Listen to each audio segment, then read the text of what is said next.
जम्मू कश्मीर की साबिक सीएम महबूबा मुफ्ती की बेटी इल्तिजा मुफ्ती ने कश्मीर मामले को लेकर जी मीडिया के नुमाइंदे शुएब रजा से खास बातचीत की। इस दौरान इल्तिजा ने सरकार पर कई सवाल खड़े किए। उन्होंने इंटरनेट समेत लीडरान को नजरबंद रखे जाने को लेकर भी सवाल उठाए। हमारे साथ इल्तिजा मुफ्ती मौजूद है, महबूबा मुफ्ती की साहबजादी।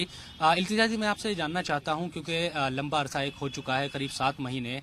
अभी आप जब बात करती है वहां पर क्या हालात वहां के हैं, क्योंकि सरकार ये कह रही है कि वहां जो चीज़ें हैं वो नॉर्मल है और सामान्य हालात है, क्या वो इतने नॉर्मल है कि आप 200 लोगों पे मास एफआईआर कर देते हैं क्योंकि वो वीपीएन यूज कर रहे हैं और आप उन पे यूएपीए लगाते हैं जो बस उग्रवादियों के लिए यूज किया जाता है। तो अगर ये नॉर्मल सी की डेफिनेशन है तो फिर अबनॉर्मल क्या होता है?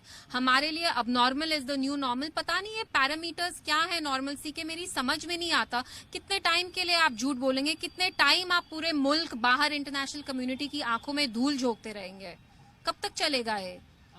आखिरी बार जो आपकी वालिदा है उनसे कब बात आपकी हुई थी और कब संपर्क आपका हुआ था? मेरी उनसे रेगुलरली बात होती है, लेकिन बात अब ना बातचीत के बारे में है ना मुलाकात के बारे में। देखिए, मेरी मदर बचाओ आंदोलन नहीं है।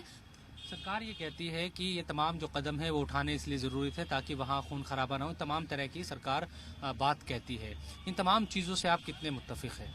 देखिए, वो उनका नजरिया है कि वो हमारे राइट्स छीनना चाहते हैं, तो वो सिक्योरिटी जब इन्वोक करते हैं, टेररिज्म, क्रॉस बॉर्डर टेररिज्म, हालात खराब हो जाएंगे। आप अपने लोग से डरते हैं, आप कश्मीरियों से डरते हैं, आप उनके ख्यालात से डरते हैं, आप जम्मू कश्मीर का लैंड चाहते हैं, हमारे रिसोर्सेज चाहते हैं, लेकिन आप लोगों को नहीं चाहते हैं। अभी इंटरनेट वहाँ शुरू हो गए हैं, फोन वगैरह नहीं है, कुछ दिनों के लिए हुआ था लेकिन फिर शायद बंद हो गया। अगर आप 2G को इंटरनेट कहते हैं तो ठीक है, फिर इंटरनेट ही है। आजकल के जमाने में जब हम 4G 5G के बारे में बात कर रहे हैं, आपने कश्मीरीज को 2G पे रख दिया है। So if that's internet, what can I से? आप जाइए वहाँ, यूज करिए। आप मुझे खुद बताइएगा, आप वहाँ अपनी ईमेल भी चेक नहीं कर पाएंगे करने के लिए। तो इल्तिजा मुफ्ती जिन्होंने कई सवालों के जवाब दिए, साथ ही साथ उन्होंने कहा कि लोगों में इस बात को लेकर यकीनन गुस्सा है क्योंकि कई ऐसे जो वहाँ की सियासी जमातें रही हैं जिसमें पीडीपी हो या नेशनल कॉन्फ्रेंस, उन्होंने हमेशा से सरकार के साथ भी, क्योंकि वो रही, बीजेपी के साथ भी